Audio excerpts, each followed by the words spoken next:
you have a problem in WhatsApp that you can't show contacts on iPhone, here's a step-by-step guide on how to fix it.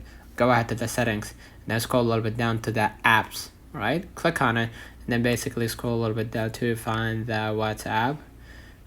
Click on it, click on the WhatsApp, and make sure that you give full access to WhatsApp so they can actually have access to your contacts, and that should fix your problem.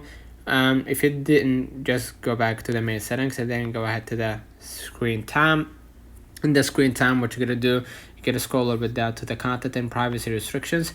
Click on it and make sure that you gave, or make sure that you shut down the content and privacy restrictions. Sorry.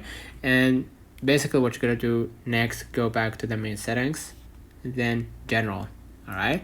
And then basically what you're gonna do, you're gonna just go ahead to the iPhone storage right here. All right.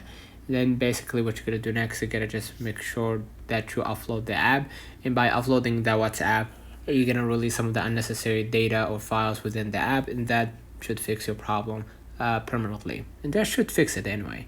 Let me know in the comments if this video helped you. Don't forget to like and subscribe. Thank you for watching.